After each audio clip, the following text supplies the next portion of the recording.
Radio MD. RadioMD.com. A daily dose of Melanie means a daily dose of health. This is Melanie Cole's Health Radio.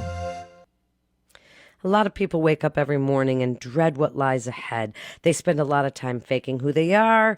They're not quite sure about even who they are themselves. They stick with jobs they don't like. They make things up and they negative self-talk themselves into a frenzy. My guest today is Dr. Dane Heer is here. He's an internationally renowned author, speaker, and facilitator of Access Consciousness and Change. Welcome to the show, Dr. Heer. I'm glad to have you here. Okay, that is the last time I'm going to do that. But welcome to the show. So tell us a little bit about building confidence, because in this day and age, the negative self-talk that we do to ourselves, we would never do to somebody else. But the things we say to ourselves are absolutely intolerable. So true. And one of the things that, I say is, if you treated your dog the way you treat yourself, your dog would leave. So, perhaps there's something different possible. And one of the things that you want to realize is we've been trained to this from the time we were little kids, that judging us is going to somehow make us better. So first thing to do is to ask yourself, does judgment really make me better, or is it actually destroying the way I feel about me? And get the awareness that judgment never contributes, it always destroys. Absolutely. I think that when we become that judgy self, whether we're judging ourselves or other people, we are not looking towards the positive of anything, whether it's ourselves or someone else. So we have to look towards that positive. Give us some tips, things people can do right now that can build their confidence and get them to stop some of that negative self-talk. Well, one of the things you want to recognize is from a very young age, we've learned to pick up the attitudes, the beliefs of people around us, the thoughts, feelings, and emotions, and the judgments. Like when you hang around sad people, you get sad. One way of changing that is when you're in the middle of sadness or judging you want to say, hey, who does this belong to? And if it lightens up at all, if that judgment goes away at all, it's not yours. Just return it to whoever it came from. So who does this belong to? And if you ask it for 3 days, at the end of 3 days, you walk around like you're in a walking, talking meditation with none of that stuff in your head. That is an interesting thing. So first, go to number 2. Okay, so number 2, you want to start to ask questions about your life and about you, because a question always opens up different doors beyond that judgment. So, for example, when you find yourself judging you, what you want to do is go, okay, what's right about me I'm not getting? Just asking that question will start putting your attention in that direction rather than the wrongness that you're currently experiencing. So asking questions, looking for the right question as opposed to what is wrong with me, looking for those things. And that sort of goes along with gratitude as well, kind of saying thank you for what I do have instead of dang it for what I don't. Absolutely. And that's actually the third thing is start to develop an attitude of gratitude. I mean, it's been talked about around the world for so long at this point, but it's because it works. Because you can either have gratitude or you can have judgment. They don't go together. And if you were to just write down 3 things every single day that you're grateful for and keep a notebook and turn it into an encyclopedia one day, what happens is you start to build that energy of gratitude in your life, and then the judgment and the self-criticism starts to go away. Absolutely true. Go on. Give us a 4th. Okay, 4th tip, which is kind of interesting, is actually get your body moving. See, most people who have a lack of self-confidence or in sort of a depressed or unhappy or judgmental state, like everything slows down and stagnates. When you get your body moving, whether it's running, working out at the gym, yoga, or something, what happens is you get your endorphins flowing, and you also get the lymph moving, and so your body starts to tell you that you're happy and confident, even if you don't necessarily believe it yourself.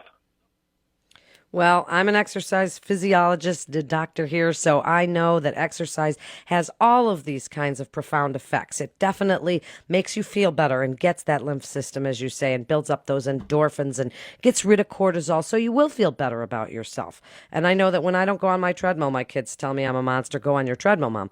So it's definitely something that's very important. And give us the 5th one. And the 5th one is start hanging out with happy people.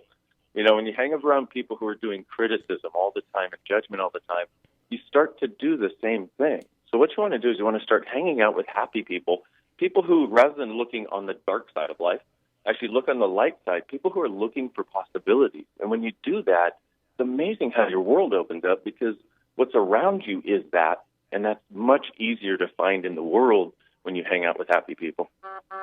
If You know, can Monty find them. Python said it best. They said, always look on the bright side of life. And it certainly is. Well, they did. And I know this for a fact when I'm feeling depressed. Dr. Here, I'm lucky because my 15-year-old son makes me laugh every single day. And he's just a generally happy person. He cracks me up all the time. So you're right.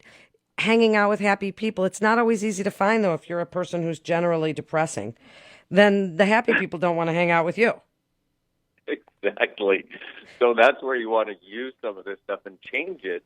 And what we've got to get is, this is our choice. You know, these are some really simple tools, and there's, 8,000 more that are available. But these are some really simple things we can get started with. And I'm going to add one sixth one really fast, if I may. And that's another question you want to ask. You want to add it to everything that comes up. And it's, how does it get any better than this? And when you ask that, you'll make a bad situation better. When you ask it, you'll make a good situation. Something great that just occurred can get even better. And if you add that to your life, you'll start to see the doors open that used to be closed to you, and you'll feel the fog lift, as it were. Are we asking that question as, boy, it sure doesn't, how could it possibly get any better than this? As I say to myself all the time when my kids were 2 and 4, and then they were 4 and 6, and then 8 and 10, and now 12 and 15, how could it get any better than this? Or are we asking it as a self-evolution, a way to make ourselves better? How can it get better?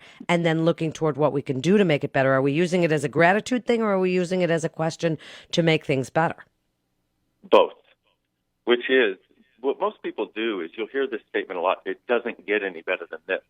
And Yes. because your point of view creates your reality, when you have that point of view, that's exactly what happens. So you have a bunch of people running around going, it doesn't get any better than this, rather than, how can it? And if you ask the question, the world goes, hey, I'm happy to contribute. You just never asked before. Wow, what a great bunch of ideas to ask those questions, to express gratitude, make sure you're getting your exercise to ask, can it get any better than this? And then to actively look for ways. Do we, Dr. Here, do we look for ways to make it better physically, emotionally, all of those things with planning? Are you somebody who says goal planning, or does that kind of sometimes defeat the purpose? Because if you have a goal and you don't make that goal, then you're right back where you started. Yeah, I'd say what's interesting about goals is the original meaning of goal was jail. And for a lot of the people that are sort of the sensitive people out there, the ones that get criticized, do self-criticism and don't feel successful, they're the sensitive people of the world that will judge themselves because they put themselves to such a high standard, and now this goal has become a jail. So what I would suggest is, get the sense of the way you would like things to be. If they could be everything they were, and if you didn't have to be the one to control it, get a sense, get the way it would feel to have that, and then ask for that to show up. And for anything that feels like that, whether it's coffee with friends or a trip you're offered or something or a job, head in that direction, because that will actually create that energy in your life. What a great positive energy show, and what a great segment. And your book is Being You, Changing the World. Where can people find that? You can go to drdainheer.com, DRDAINHEER.com, or the usual suspects, Amazon, Barnes & Noble, etc. Etc. And thank you so much. That is a great thing, is when we talk about these positive changes, little changes, things you can take with you. That is what we're doing here at Radio MD. Right now, you can do some of those things to make you feel better today and tomorrow and for the rest of your life. This is Melanie Cole. Thanks for listening. Stay well.